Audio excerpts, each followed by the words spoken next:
Europe 1, 7h44, alors que Christiane Taubira veut revoir de fond en comble le système judiciaire. Thomas Soto, vous recevez le procureur de Nanterre, Robert Gély. C'est l'interview vérité d'Europe 1. Bonjour Robert Gély. Bonjour. Julie le disait, vous êtes le procureur de Nanterre, vous êtes également le président de la conférence des procureurs. Alors Christiane Taubira veut rapprocher la justice du citoyen à l'occasion d'une grande réforme qu'elle lance.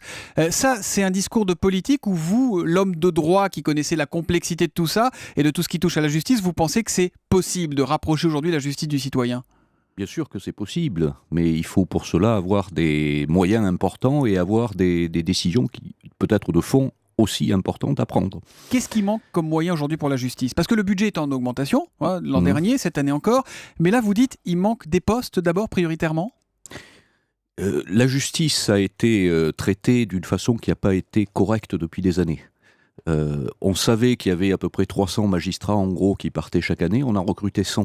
Donc inévitablement, au bout d'un moment, il y a des postes qui sont vacants. Et aujourd'hui, nous sommes en train de vivre cette réalité-là, avec un nombre de postes qui ne sont pas occupés, important. Alors déjà, il faut occuper ces postes-là, et puis après... Sachant qu'il faut le temps pour les former, ces magistrats, Sachant évidemment. qu'il faut le temps pour le former, c'est-à-dire que si on recrute aujourd'hui les magistrats, ils ne seront en poste que dans 31 mois, compte tenu de la formation.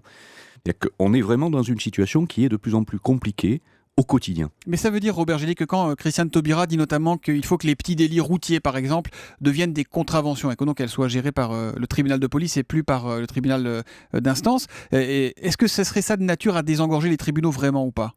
C'est une des pistes, ceci étant, c'est quand même mais c'est un une piste tribunal... importante ou pas en volume ? On ne se rend pas compte. Si, c'est des volumes importants, mais il faut voir effectivement jusqu'où le législateur peut aller dans ce type de modification.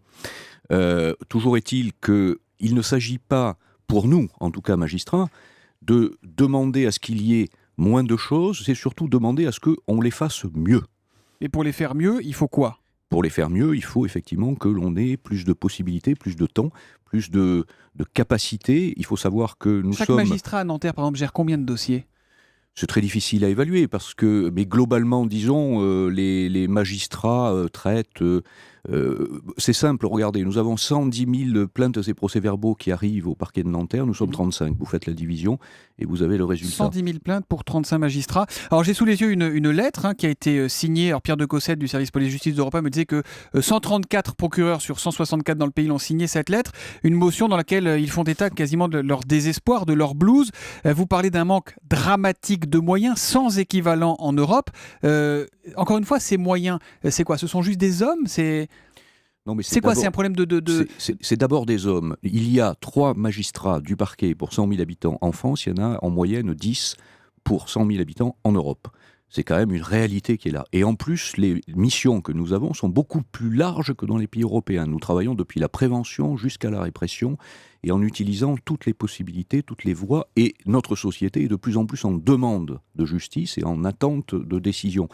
Donc nous sommes face à une vraie difficulté qui n'est pas nouvelle, mais qui aujourd'hui en arrive à un stade tel qu'il y a effectivement une sorte d'accumulation et d'asphyxie qui est en train de se mettre en place. Et qui fait qu'aujourd'hui, vous n'arrivez plus à faire votre travail comme vous le souhaiteriez. Robert Gély, je voudrais vous faire écouter un témoignage qu'on a diffusé en fin de semaine dernière sur Europe 1.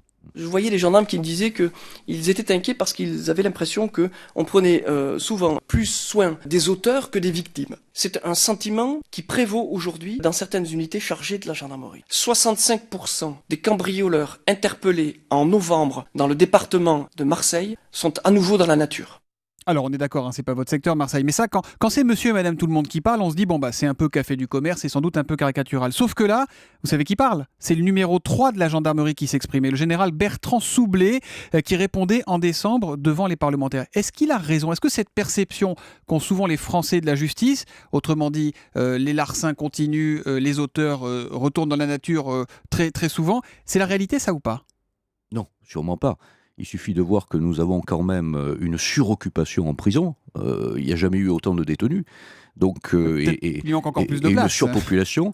La question, effectivement, on peut imaginer qu'on mette tout le monde en prison. Évidemment, ça serait peut-être une solution, une réponse. Mais en tout cas, ce qui est vrai, c'est qu'il y a une difficulté à apporter des réponses et à les diversifier. Je veux dire que la question, c'est pas de savoir si on met en prison ou pas. C'est surtout de savoir quel type de prise en charge, de suivi, de contraintes, éventuellement des travaux d'intérêt général. Enfin, je ne sais pas, toute une série de Et c'est là qu'on manque possibilités. de moyens, qu'on manque d'hommes Et pour c'est là surveiller aussi ce genre que de... nous avons de aussi peine. cette difficulté. Et là, c'est pas simplement les parquets, c'est l'ensemble des personnels de la justice. Et d'ailleurs, la réforme, par exemple, de la contrainte pénale qui va être débattue au Parlement va supposer effectivement Contrainte qu'il pénale, y ait... c'est l'alternative à la prison, Voilà, on est d'accord. l'alternative à la prison va supposer le recrutement d'un nombre important de conseillers d'insertion pour suivre les personnes qui seront condamnées à cette mesure. Vous allez donc faire votre discours, rentrée solennelle tout à l'heure à 17h à Nanterre. Ça sera pareil dans tous les tribunaux, dans tous les parquets dans les jours qui viennent.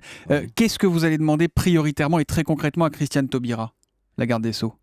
Ce que l'on demande prioritairement, vous savez qu'il y a un rapport qui a été fait par l'ex-procureur général de la Cour de cassation, Jean-Louis Nadal, qui fait un certain nombre de propositions, 67 propositions très précisément.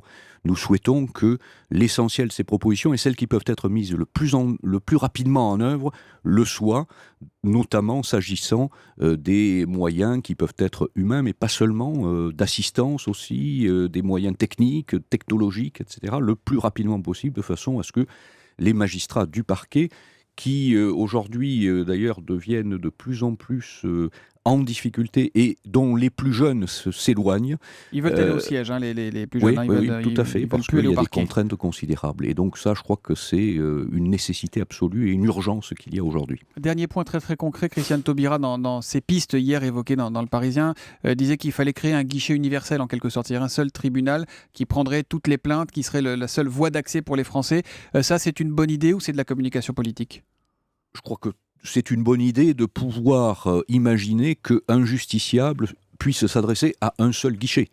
Ça ne résout pas après le problème de ce qui se passe derrière. Savoir qui est derrière le guichet et comment on traite tout ça. Merci beaucoup Robert Gély d'être venu ce matin sur Europe 1. Je rappelle que vous êtes le procureur de Nanterre et également le président de la conférence des procureurs. Bonne journée.